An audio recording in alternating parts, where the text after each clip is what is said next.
میرے محبوب پاک کے صحابہ میں سے ایک نام حضرت سعید بن عامر کا بھی ہے. گورنر بنایا تھا یا عامل بنایا تھا حضرت عمر نے انہیں ایک صوبے پورے کا. گورنر صاحب کے مقرر کرنے کے بعد 2-4-5 مہینے کے بعد جب حضرت سعید بن عامر کی گورنری کو تھوڑا وقت گزر گیا تو حضرت عمر کا طریقہ تھا، گورنروں کا پتہ کرتے تھے. آپ کا طریقہ یہ تھا کہ جس علاقے کا گورنر ہوتا اس کی جامع مسجد میں سب لوگوں کو جمع کرتے اور پھر گورنر کو بھی بلاتے تو کہتے کوئی شکایت ہے گورنر کی تو بتاؤ. مسجد میں جمع کیا، لوگ اکٹھے ہو گئے. حضرت فاروق اعظم رضی اللہ تعالیٰ عنہ نے فرمایا گورنر کی کوئی شکایت ہے تو بتاؤ. تو صوبے کے لوگ کہنے لگے 4 شکایتیں ہیں گورنر صاحب کی. فرمایا بتائیں جناب، آپ کی شکایت آئی ہے. پہلی شکایت یہ ہے کہ آپ پہلے فجر کے وقت ملتے تھے، اب اشراق چاشت میں ملتے. حضرت سعید بن عامر رضی اللہ تعالیٰ عنہ کہنے لگے حضور اگر آپ نہ ہوتے کوئی اور پوچھتا تو میں کبھی نہ بتاتا. حضور میری مجبوری یہ ہے کہ میری بیوی بیمار ہو گئی ہے اور معذور ہو گئی ہے ٹانگوں سے. میں غریب آدمی ہوں، نوکر نہیں رکھ سکتا. اس بھلی مانس عورت نے 30 سال میری نوکری کی ہے، اب وہ بیمار ہو گئی ہے تو کیا میں اس کو چھوڑ دوں؟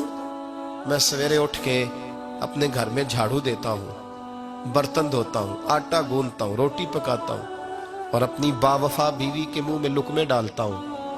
حضور وہ پخانہ پیشاب کرتی ہے تو وہ بھی میں صاف کرتا ہوں. وہ میری ذمہ داری جو ہوئی تو ذرا دیر ہو جاتی ہے. بس پہلے سوال کا جواب آیا تو لوگ کہتے ہیں ہمارے جسم کے رونگٹے کھڑے ہو گئے. پھر کہا آپ کی دوسری شکایت یہ ہے کہ آپ ہفتے میں ایک دن ملتے نہیں. تو حضرت سعید بن عامر کہنے لگے حضور کاش یہ لوگ مجھے رسوا نہ کرتے، کاش سرعام نہ پوچھتے تو میرے اور میرے رب کا راز تھا یہی بہتر تھا. فرمایا کہہ چکا ہوں نا غریب ہوں، جوڑا ایک ہی ہے میرے پاس. ٹھنڈ کا موسم ہے تو ہفتے میں ایک دن کپڑے دھو کے خشک ہونے کو ڈال کے بیوی کے کپڑے پہن کے بیٹھا رہتا ہوں اور ذرا شام ہو جاتی ہے باہر آنے میں تو کیا کروں، نہیں آ پاتا. کہا تیری تیسری شکایت یہ ہے کہ تو رات کو نہیں ملتا، صرف دن کو ملتا ہے. حضرت عمر کہتے ہیں اپنی سفید داڑھی جناب سعید بن عامر نے زور سے پکڑ لی.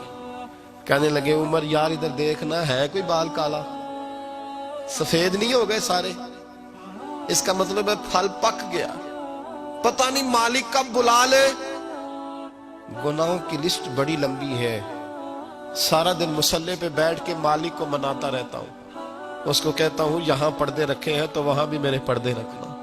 میں ساری رات دن میں نے رکھا ہوا ہے مخلوق کے لیے، رات رب کے لیے رکھی ہے. عمر کیا کروں، وہاں بھی تو جانا ہے نا، نہیں مل پاتا.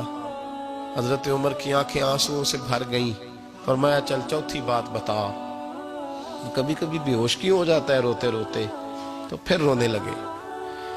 کہنے لگے حضور میں نے 40 سال کی عمر میں کلمہ پڑھا. جب 40 سال کے گناہ یاد آتے ہیں تو پھر مجھ سے صبر نہیں ہوتا اور سوچتا ہوں اگر ایک گناہ کا پتہ تے سارا ہے نا سردار نو کیتیاں دا، من آنم کے من دانم، پتہ تے سارا ہے سردار نو کیتیاں دا. اور جب 40 سال کی خطائیں یاد آتی ہیں تو رو پڑتا ہوں اور سوچتا ہوں اگر مالک نے کھڑا کر کے پوچھا تو جواب کیا دوں گا. عمر میرے لیے دعا کر، رب میری 40 سال کی خطائیں بخش دے. حضرت عمر رونے لگے. جناب سعید بن عامر کہنے لگے بڑی باتیں ہو گئیں، میرے بڑے پردے کھل گئے، چل اب میری سزا کا اعلان کر میں جاؤں. عمر اب بتا. میں نے جواب دے دیا اب شکایات پر سزا کا اعلان کرنا میں جاؤں. تو حضرت عمر نے ہاتھ اٹھائے کہا اے اللہ مجھے اس طرح کے کچھ اور گورنر بھی عطا فرما.